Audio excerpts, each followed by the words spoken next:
इसमें क्या ऐसा हो सकता है, क्या विकल्प आपको दिख रहे हैं? क्योंकि अब जब राष्ट्रपति भवन में ही प्रदर्शनकारी पहुंच गए हैं और आप देखिए जो वीडियो आ रहे हैं सर, वहां बेडरूम में घुस गए हैं, स्विमिंग पूल में कूद गए हैं, ये आम लोग हो सकते हैं क्या? नहीं, देखिए ये बिल्कुल मेरे हिसाब से तो ये पॉपुलर रिवोल्ट है और विजुअल्स भले ही आपको व्हाइट हाउस की याद दिला रहे हो, लेकिन परिस्थितियां बिल्कुल डिफरेंट हैं। और मुझे इस समय सबसे ज्यादा जरूरी है कि गोताबाया राजपक्षे की तरफ से क्या स्टेटमेंट आती है। अभी मैंने कहीं रिपोर्ट देखी, ये भी कयास लगाए जा रहे हैं कि शायद गोताबाया राजपक्षे जो हैं वो देश छोड़ के चले गए हैं और इस समय जरूरी हो जाता है कि वो रिजाइन करे। शायद ऑल पार्टी यूनिटी गवर्नमेंट बनाने की बात हो और फिर उसके बाद जो मैं पहले कह रहा था, इंटरनेशनल फाइनेंशियल इंस्टीट्यूशंस का रोल इस समय बहुत इंपॉर्टेंट हो जाता है, इंटरनेशनल कम्युनिटी का रोल बहुत इंपॉर्टेंट हो जाता है। आईएमएफ और वर्ल्ड बैंक तो हम हमेशा से जानते ही हैं कि उनका जो एटीट्यूड है, अप्रोच है, वो काफी बायस रही है डेवलपिंग कंट्रीज को लेकर और उनकी जितनी भी सपोर्ट रहती है अक्सर वो काफी कंडीशनल होती है।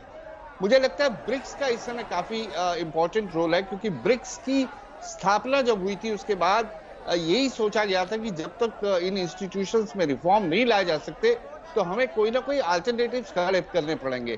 तो न्यू डेवलपमेंट बैंक जो है एक किस्म का एक अल्टरनेटिव था जो गरीब और उभरते हुए देशों की समस्याओं को सुलझाने में मदद करने के लिए आगे आने की बात करी गई थी। तो ब्रिक्स का मुझे लगता है आज की तारीख में काफी रोल इंपॉर्टेंट हो जाता है। इंडिविजुअली इंडिया काफी कुछ कर रहा है, 3 बिलियन से भी ज्यादा हमने कमिट किया है वहां पे।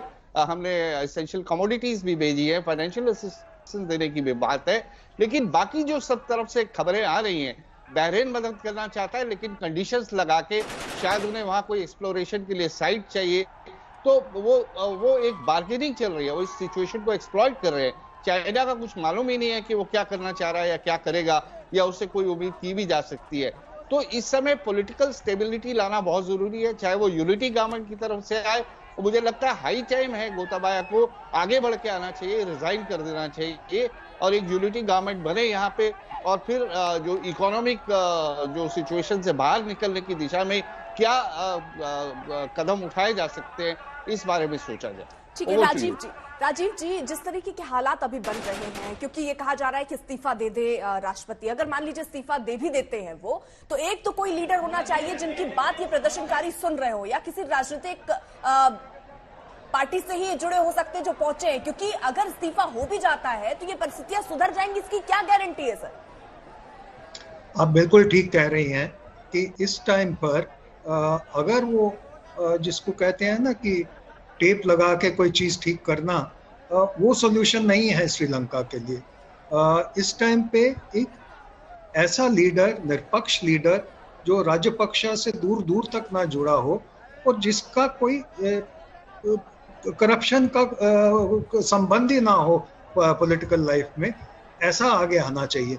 तो मुझे कोई लगता नहीं है कि ऐसा अभी होराइजन पे दिख रहा है। तो इसीलिए जो ऑल पार्टी मीटिंग है, अगर इसमें सहमति हो जाए कि हम एक ऐसा ग्रुप आगे करेंगे जो सुलझे हुए हैं, समझदार हैं और कोशिश कर सकते हैं कि किसी तरह स्थिति को काबू में लाने की, पर वही सबसे बड़ी प्रॉब्लम है कि क्या स्थिति काबू में आ सकती है। और इंडिया जैसे देश जो हमेशा श्रीलंका के लिए आगे हाथ बढ़ाते रहे, वो भी सोचेंगे कि भाई 4 बिलियन से ज्यादा डॉलर्स तो हमने आगे ही दे दिए।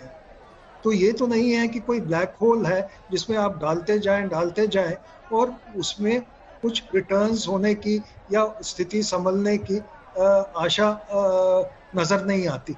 तो इंडिया भी थक जाएगा और देश भी थक जाएंगे। जहां तक चाइना है, उसके स्टेक्स बड़े हाई हैं, क्योंकि उसने तो ये स्थिति में नाजुक होने में बहुत ज्यादा कंट्रीब्यूशन की है, और ना सिर्फ श्रीलंका में बल्कि और कई देशों में, हमारे बगल वाले पाकिस्तान में भी जो इकोनॉमिक ट्रबल्स हो रही हैं उसमें चाइना का बहुत बड़ा हाथ है। तो ये एक अकेला देश नहीं है जो इस मंजर पे पहुंचा है। तो चाहे वो इंडिया हो या बाकी देश हो या IMF हो, वो 10 बार सोचेगा कि भाई जो हम दे रहे हैं, मदद दे रहे हैं, जो हम कंडीशन लगा रहे हैं, इनका असर कितना होगा और कहाँ तक होगा। और जहां तक श्रीलंकन्स हैं वो देखेंगे कि कहां से हमको to get out of this hole that this government is dug us in. तो मुझको नहीं लगता कि कोई इजी सॉल्यूशन है, और मैं ये भी सोचता हूँ कि ऐसा मंजर ना आ जाए कि आर्मी टेक ओवर की तरफ मंजिल पहुंचे, क्योंकि वो अगर हो गया तो उससे बुरा श्रीलंका के लिए कोई और रास्ता नहीं हो सकता, क्योंकि वो सोल्यूशन नहीं देंगे, वो डिसिप्लिन ट्राई करेंगे इम्पोज करना। सो पॉलिटिकल स्टेबिलिटी लाना सबसे इम्पोर्टेंट है, और ऐसे पॉलिटिकल लीडर्स को लाना जिनकी एक्सेप्टेबिलिटी है और जो राजपक्षा फैमिली से दूर दूर तक ना जुड़े हों, वही सिर्फ एक उम्मीद की किरण ला सकते हैं। अक्षय नाथ इस वक्त हमारे साथ हमारे सहयोगी जुड़ चुकी हैं। अक्षय नाथ, प्रधानमंत्री की तरफ से आपात बैठक बुलाई गई, वो बैठक किस तरीके से वहां पर बात हो रही है और क्या ऐसा फैसला हो सकता है जो आज लिया जा सकता है?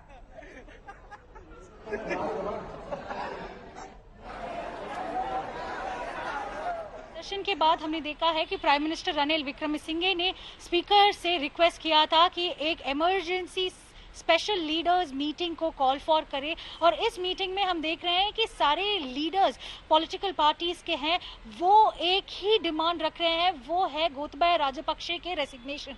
और हमने हमारे सोर्सेज जो प्रेसिडेंशियल प्राइम मिनिस्टर के ऑफिस में है, वहां से हमें इंफॉर्मेशन मिला है कि प्रेसिडेंट गोतबाया राजपक्षे ने एक इंफॉर्मेशन भी कम्युनिकेट किया है रनिल विक्रमसिंघे को कि जो भी डिसीजन आज के जो स्पेशल मीटिंग में होने वाला है, वो डिसीजन उनके लिए ओके है, वो एक्सेप्ट करेगा। पर हमें ये भी याद रखना चाहिए कि कुछ दिन पहले, लगभग 90 डेज के पहले, हमने देखा कि लोगों सड़क पे उतर के ऐसे ही हिंसक प्रदर्शन किया था। उस टाइम पे भी उन्होंने ये लोगों ने एक ही डिमांड रखा था, वो है राजपक्षे परिवार के सारे लोगों के रेसिग्नेशन। और हम देख रहे हैं कि आज तक गोतबाया राजपक्षे ने उनका जो पोजीशन है वो उनके हाथ में ही रखा था, पर आज की जो सिचुएशन के बाद ऐसी स्थिति हो गया है गोतबाया राजपक्षे के कि अगर वो इस पोजीशन से नहीं उतरेगा तो उनके जो सिचुएशन है वो और भी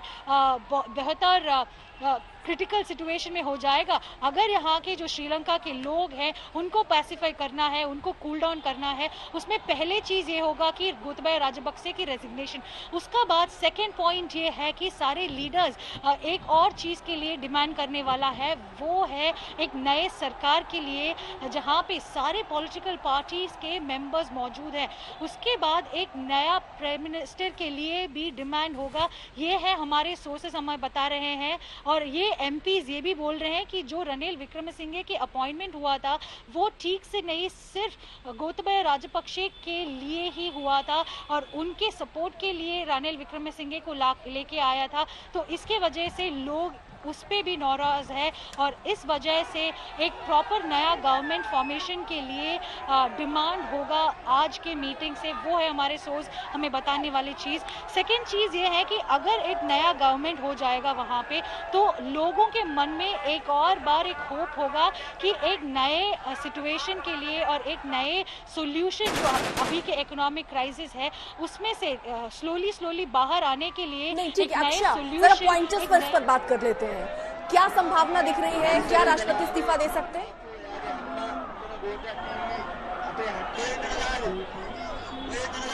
शायद हम ऐसे ही स्थिति अब देख रहे हैं कि जैसे कि लोगों के मन के जो आक्रोश है, जो क्रोध है, हम वहां पे देख रहे हैं। और अगर गोतबाया राजपक्षे रेजिग्नेशन नहीं देगा तो ये आक्रोश और जगह पे बढ़ने वाले के एक बात बताइए, आपकी जो कैबिनेट मीटिंग चल रही है, अभी जो आपात बैठक चल रही है, उसमें कोई फैसला लिया जाएगा तो राजपक्षे उसको मानने के लिए तैयार है। अगर इस्तीफे की बात उसमें हो सकती है क्या? अगर होती है तो वो मान लेंगे?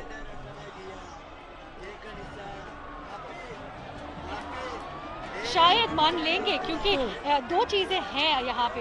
एक है कि गोतबाया राजपक्षे जो प्रेसिडेंट पोजीशन में है उनको बहुत ही सख्त से अंडरस्टैंड हुआ है कि अगर इस बार वो प्रेसिडेंशियल पोजीशन से निकल जाएगा फिर एक बार वो या उनके परिवार से कई लोग कोई भी गवर्नमेंट पोजीशन नहीं होल्ड कर सकता है। तो ये एक डर है। दूसरा चीज है कि ऐसी स्थिति, ऐसे हालात हम देख रहे हैं श्रीलंका में, जैसे लोग सड़क पे उतर गए हैं और वायलेंस भी कर रहे हैं और उनके घर तक पहुंच गए ठीक है। हैं, जो है बहुत ही फोर्टिफाइड, बहुत ही सिक्योर्ड जगह। वहां पे अगर लोग घुस सकते हैं तो इनके लाइफ, इनके सिक्योरिटी के लिए कोई भी मानना नहीं है। तो इस अक्षय, एक वजह और से बात, वो अगर राष्ट्रपति पद से वो इस्तीफा दे देते हैं तो अगला कौन सा नेता इस पद पर हो सकता है?